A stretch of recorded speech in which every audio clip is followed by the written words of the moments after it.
It's the 28th of February 2025, and the news report that a man and his 6 associates are involved in a shootout with police near Butterworth, Eastern Cape. But why?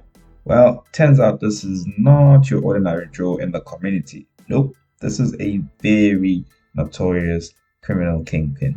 A kingpin who has a hand in almost every criminal enterprise in Cape Town.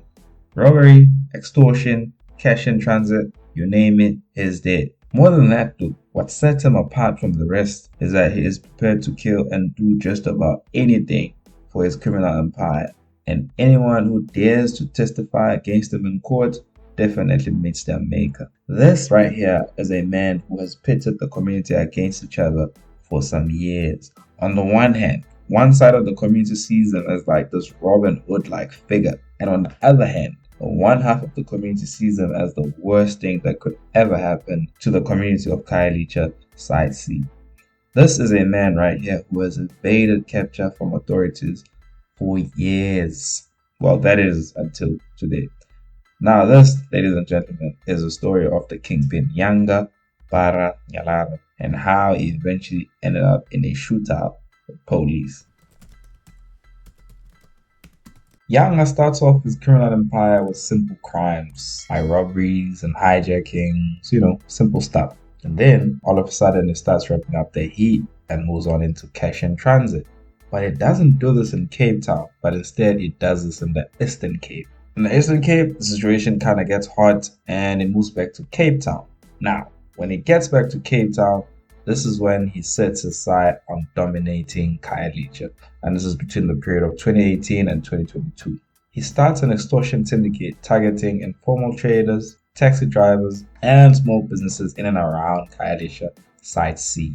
His gang goes around demanding protection fees and threatens violence or death for non-compliance. During this time, Yanga is also linked to numerous hits, attempted hits, assaults, and illegal possession of a 9 and its accompanying ammunition. A notable incident related to this would be the Side B massacre in Khayelitsha, where Yanga and his associates allegedly orchestrate an unaliving of 12 people in a single night.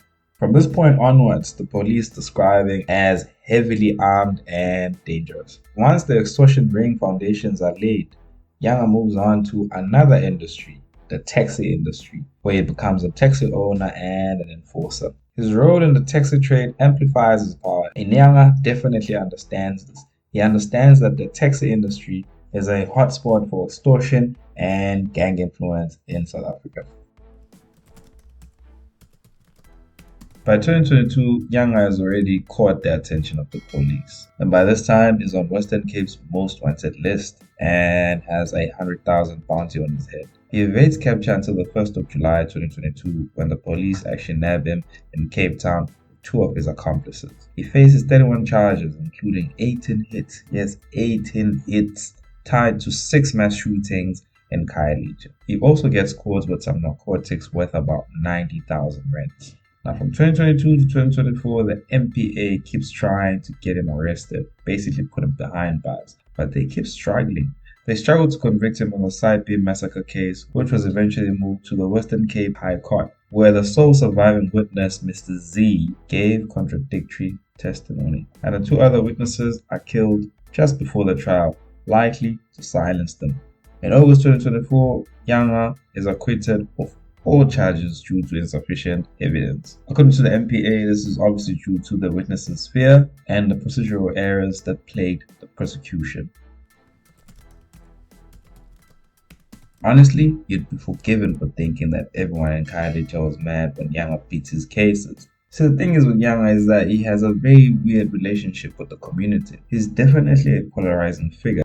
Some hail him as the president or a Robin Hood-like figure who's created jobs, retrieved stolen goods, stopped petty crime, and manages to resolve disputes faster than the police. And just to give you a picture of how serious this is, at a point in time, some members of the community actually went to the courts to protest for his release. On the other hand, though, obviously some members of the community see him as a killer and an extortionist, and someone that deserves to be locked behind bars whatever. On the 28th of 2025, Yanga finally met his maker. Of course, this is after many years of extortion, robbery, cash in transit, and many other crimes you could possibly think of. He terrorized the community. Basically, he was a menace. The courts, they couldn't convict him. The authorities, they couldn't nab him. But as elusive as Yanga may have come across as, finally, the authorities nabbed him. And I say good riddance, actually. This is a man who does not need to be around any civilians. He was evidently a danger to society, but that's just my take. You tell me what you think. Hit me up on the comment sections. Don't forget to leave a like. It's the Lowdown Crime Chronicles. Check you on the next one.